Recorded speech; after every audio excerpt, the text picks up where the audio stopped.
The flashing lights, the roaring crowd, the endless sea of cameras. Tom Cruise had lived in this world for decades. Hollywood had made him a legend, his name synonymous with box office hits, breathtaking stunts, and an undeniable charm that made audiences adore him. But tonight was different. He wasn't stepping onto a red carpet. There were no movie premieres, no adoring fans waiting for selfies. This time, he was stepping into his past. The quiet town of Glenwood, Ohio, was a world away from the glitz and glamour of Hollywood. Its streets were lined with small shops, old diners, and the kind of stillness that carried nostalgia. The town hadn't changed much since Tom had left it behind as a teenager, chasing his dreams. But one thing had changed, him. As his black SUV rolled down the familiar streets, he gazed out the window, memories flooding back. The small football field where he once dreamed of being an athlete. The movie theater where he had watched classic films that sparked something deep inside him. And finally, Glenwood High School. The place where it had all started. Tom adjusted his baseball cap as he stepped out of the car. He wasn't here for a ceremony, a speech, or a publicity stunt. He was here for someone. As he walked through the empty hallways, memories tugged at him, the smell of old books, the squeaky floors, the echo of students' chatter that once filled these walls. He wasn't a kid anymore, but for a moment, it felt like time had folded in on itself. And then he saw him. A frail, elderly man in a worn-out uniform, pushing a mop across the hallway floor. His back slightly hunched, his hands calloused from years of labor. His face was lined with the kind of wrinkles that told stories of hard work, of sacrifice, of years spent in the same place while the rest of the world moved on. Tom's breath hitched. Mr. Jenkins. The high school janitor. The man who had been there every single morning, whistling as he cleaned the halls, who had always had a kind word for every student. The man who had once given Tom a knowing nod when he was just another struggling kid, doubted by many, but not by him. And now, 40 years later, he was still here. Still working. At 80 years old. Tom took a step forward, but something stopped him, a realization that cut deep. Why? Why was Mr. Jenkins still here? Why hadn't he retired? Why was a man who had spent a lifetime in these halls still cleaning floors when he should have been enjoying his golden years? A lump formed in Tom's throat as he watched the old man struggle to lift a heavy trash bin. This wasn't right. He had come here for nostalgia. But in that moment, standing in the hallway of his past, Tom knew this visit was about to change someone's life forever. And the world would never see it coming. Tom stood frozen for a moment, watching Mr. Jenkins with a mix of disbelief and quiet sorrow. The old janitor's movements were slow but steady, his grip firm on the mop handle as he swiped across the tiled floor. It was like watching a ghost from his past, a man who had once been a background figure in the chaotic days of high school, someone unnoticed by many but always present. But why was he still here? Tom had left Glenwood behind decades ago, but Mr. Jenkins? He had stayed. While students came and went, chasing dreams, moving to different cities, building families, and creating futures, this man had remained in the same place. Tom cleared his throat, taking a step forward. Mr. Jenkins? The old man paused, his back still turned. He straightened slightly, gripping the mop handle before turning his head. His tired eyes squinted at Tom, adjusting to the dim light of the hallway. And then, recognition. Tommy? Mr. Jenkins' voice was rough, aged like sandpaper against wood, but there was warmth in it. Tom couldn't help but smile. No one had called him Tommy in years. Yeah, it's me, Tom said, stepping closer. The old man let out a chuckle, shaking his head. Well, I'll be. I always knew you'd make something of yourself. Hollywood, huh? Ain't that something, not? Tom laughed, rubbing the back of his neck.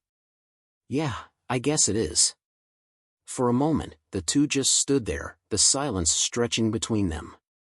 But it wasn't awkward. It was filled with years of unspoken respect, of memories, of a connection Tom hadn't even realized still existed. Then Tom glanced around the hallway. The empty lockers, the scuffed floors, the fluorescent lights flickering above. And finally, back to Mr. Jenkins. "You're still working here?" Tom asked, his voice softer now. The old man sighed, shifting his weight on his tired legs. "Well, someone's gotta keep this place clean. These kids, they don't know how to pick up after themselves." He chuckled, but Tom heard the exhaustion beneath it. "But, you're 80. Tom's brows furrowed. "Why haven't you retired?" Mr. Jenkins exhaled slowly, looking away for a moment. Then, with a shrug, he muttered, "Retirement's for folks who got savings. Pensions don't stretch far these days. And Social Security?" He let out a dry laugh. "Well, that don't exactly pay the bills." Tom felt something tighten in his chest. A man who had dedicated his life to this school, to these kids, was still here, because he had no choice. Because life hadn't given him a way out. Tom stared at the mop, the calloused hands gripping it, the uniform that had probably seen decades of wear. "That's not right," Tom said, almost to himself. Mr. Jenkins patted his shoulder, smiling. "Don't you worry about me, kid. I get by." But Tom wasn't convinced. No. This wasn't right at all. And in that moment, something inside him shifted. He wasn't just here for nostalgia. He was here for a reason. And he wasn't leaving until he did something about this. Tom couldn't shake the feeling of unease as he watched Mr. Jenkins return to his work, his frail frame moving methodically, sweeping the hallway with the same dedication he had given to this school for decades. But this wasn't just about an old janitor still working, it was about something much bigger. Tom had spent his life in an industry where money flowed like water, where people spent millions on cars, mansions, and extravagant parties without a second thought. But here, in the real world, a man who had shaped the lives of countless students was barely scraping by. And that didn't sit right with him. "How long have you been working here?" Tom finally asked, breaking the silence. "Oh, about 50 years, give or take," Mr. Jenkins said, pausing to catch his breath. "Started when I was just a young guy. Thought it'd be temporary, but life has a way of keeping you where you are." Tom frowned. "You never wanted to leave?" Mr. Jenkins chuckled. "Oh, sure. Had dreams. Thought about opening my own shop once, woodworking, you know? Always liked working with my hands. But dreams don't pay rent, kid. And when my wife got sick, well, plans change." Tom's stomach twisted. "Your wife?" "Passed a few years back," Mr. Jenkins said, his voice quieter now. "Cancer.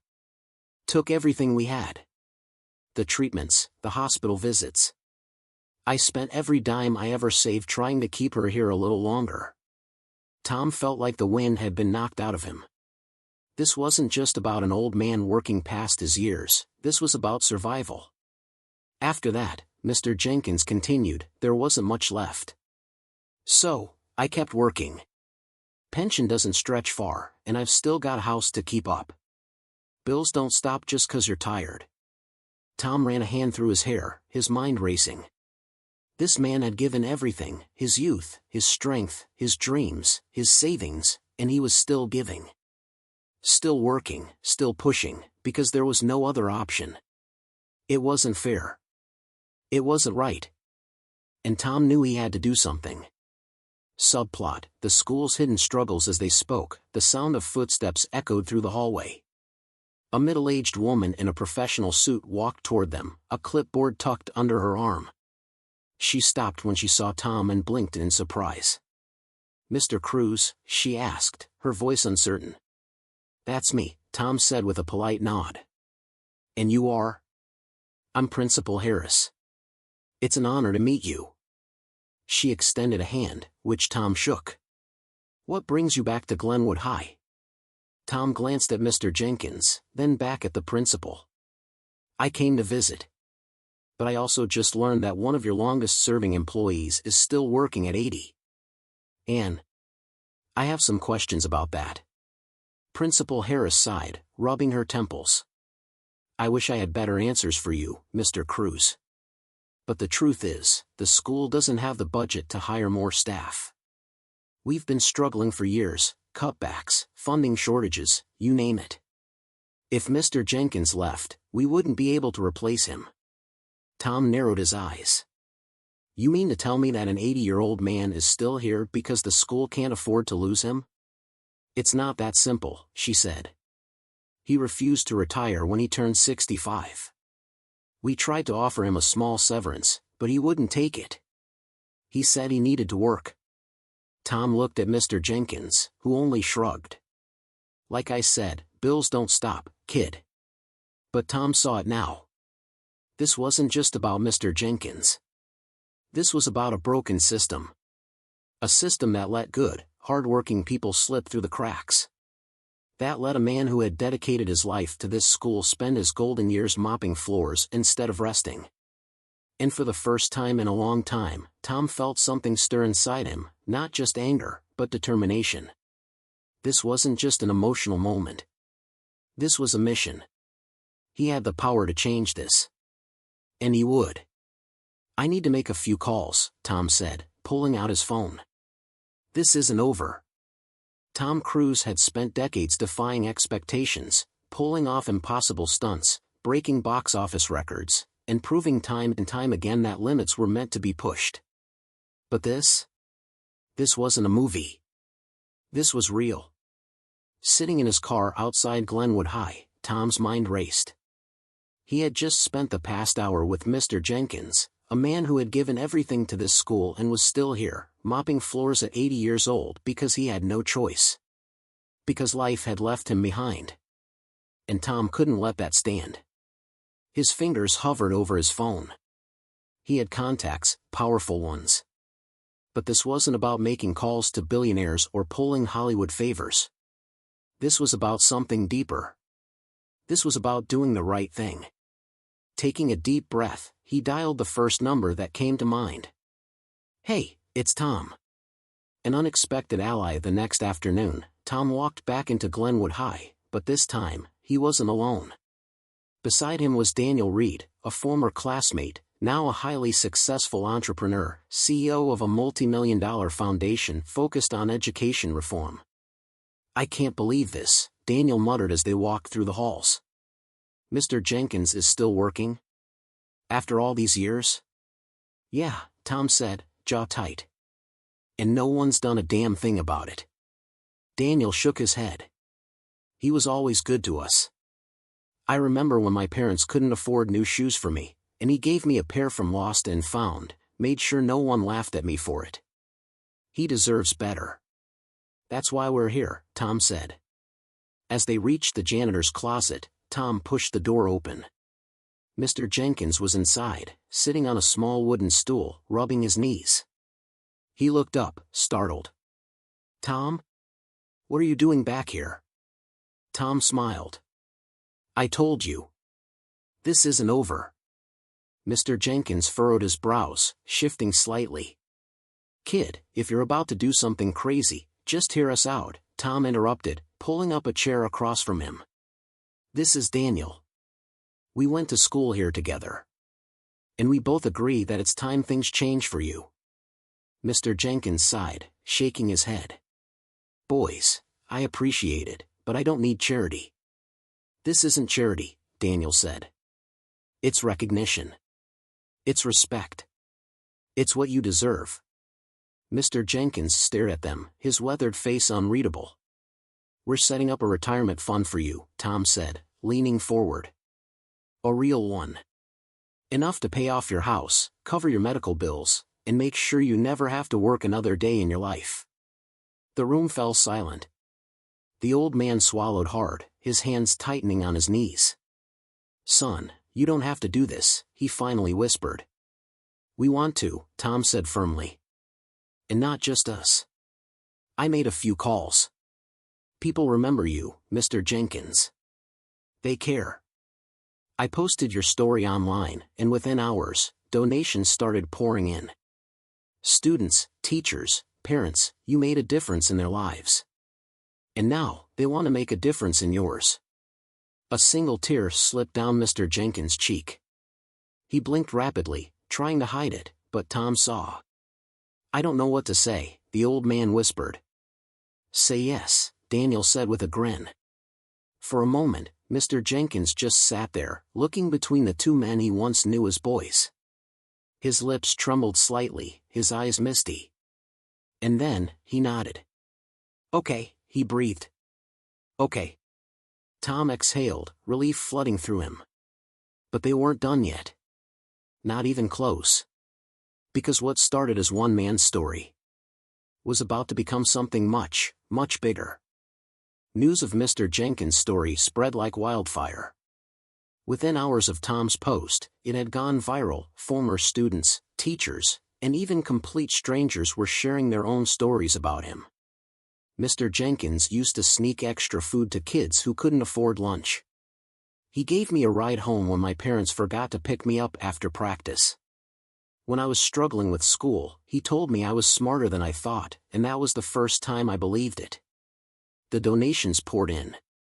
Not just thousands, hundreds of thousands.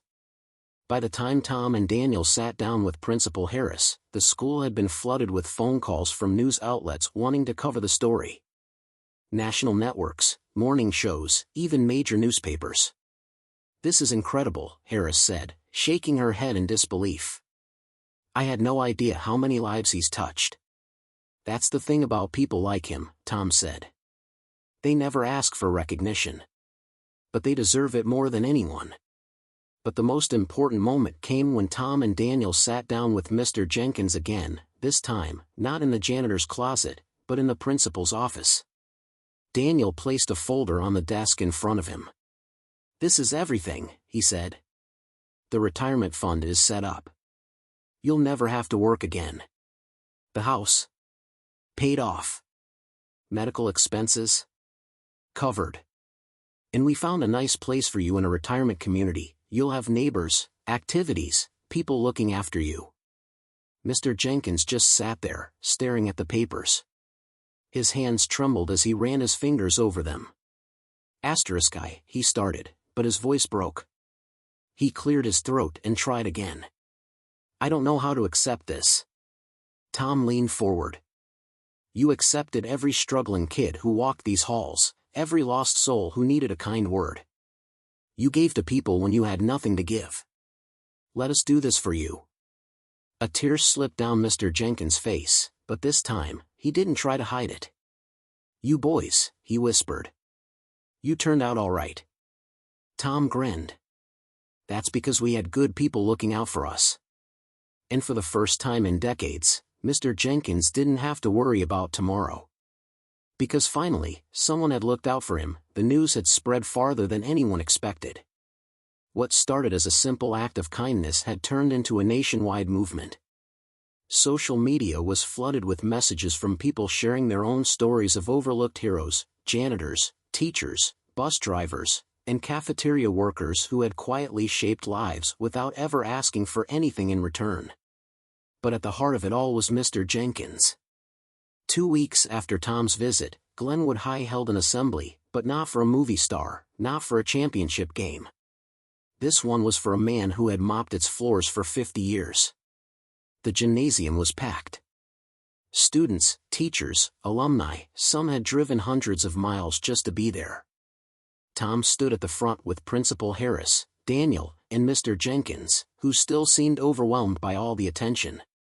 "I don't know why y'all are making such a fuss over me," the old man muttered under his breath, adjusting his tie, his brand new tie, part of the suit Tom had insisted he wear. "Because you deserve it," Tom whispered back with a grin. The principal stepped up to the microphone. "Today, we're not just honoring a member of our staff. We're honoring a man who has given more to this school than any of us ever realized. A man who has shaped lives with his kindness, his wisdom, and his quiet dedication." Applause thundered through the gym.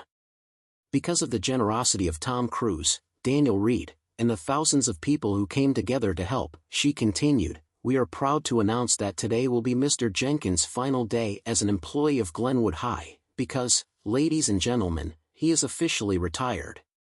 The gym erupted in cheers. Students leapt to their feet, clapping and whistling. Some teachers wiped away tears. Former students stood in the back, watching the man who had once cleaned their classrooms finally get the recognition he had never asked for. Mr. Jenkins shook his head, eyes misty. "I don't know what to say," he murmured. Tom leaned in. "Then don't say anything. Just enjoy it." But the surprises weren't over yet. A new chapter begins once the applause died down. Tom stepped up to the microphone. "Mr. Jenkins, I know you always said you didn't need anything. But we all know that's not true. So, we're not just giving you a retirement, we're giving you a fresh start." A large screen behind them flickered to life, showing images of a beautiful single-story home in a quiet neighborhood, fully paid for. The crowd gasped. "This is your new home," Tom continued. "No more working, no more struggling.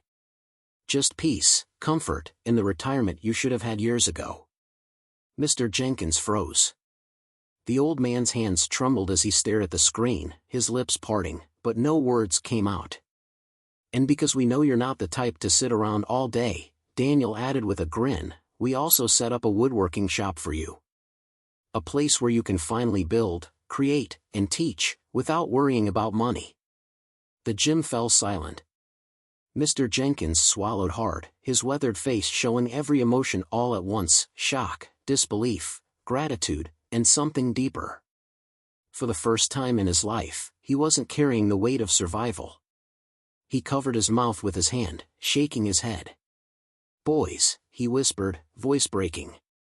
"I don't deserve all this." Tom stepped forward, placing a hand on his shoulder. "You deserved it 50 years ago." And with that, the crowd roared in applause again. Mr. Jenkins let out a shaky breath and, for the first time in decades, allowed himself to believe it. He was free. The ceremony ended, but the impact of that day would last far beyond the walls of Glenwood High. As people surrounded Mr. Jenkins, shaking his hand, hugging him, and thanking him for the quiet ways he had changed their lives, Tom stepped back, just watching. This wasn't about him. It never had been. It was about a man who had spent his life giving, without ever expecting anything in return. And now, finally, the world had given something back. Outside, the late afternoon sun cast a golden glow over the school. Mr. Jenkins stood near the entrance, staring at the building he had walked into every morning for half a century. "Feels strange," he murmured, almost to himself. Tom walked up beside him. "What does?" Mr. Jenkins sighed. "Not having anywhere to be tomorrow morning." Tom chuckled. "You'll get used to it." The old man turned to him, eyes thoughtful. "Why'd you do it, Tom?" "You could have just stopped by, said hello, and gone back to your life." Tom was quiet for a moment before answering. "Because I wouldn't be who I am today without people like you. And because it's not right for good people to be forgotten." Mr. Jenkins nodded slowly. Then, with a small, knowing smile, he said, "You turned out all right, kid." Tom grinned. "Yeah, well, I had a good janitor." The old man chuckled, shaking his head. But there was something in his eyes, a peace that hadn't been there before. And as he walked toward the car that would take him to his new home, he did something no one had ever seen him do. He walked away from Glenwood High without looking back. The ripple effect the story didn't end there. The viral movement that started with Mr. Jenkins led to a national conversation about underappreciated workers. Across the country, similar stories emerged, people stepping up to help the unsung heroes in their own communities. Tom watched as donations poured into programs supporting retired workers, as schools set up scholarships in honor of janitors and cafeteria staff, as people everywhere realized that kindness had power. That one act of good could change a life. A final thought: months later, Tom received a letter. It was handwritten, the penmanship shaky but deliberate. "Tommy," it read. "I spent my whole life wondering if what I did ever really mattered. I don't wonder anymore. Thank you, Mr. Jenkins." Tom folded the letter carefully, smiling to himself. Because if there was one thing he had learned from all of this, it was this: the people who give the most often expect the least.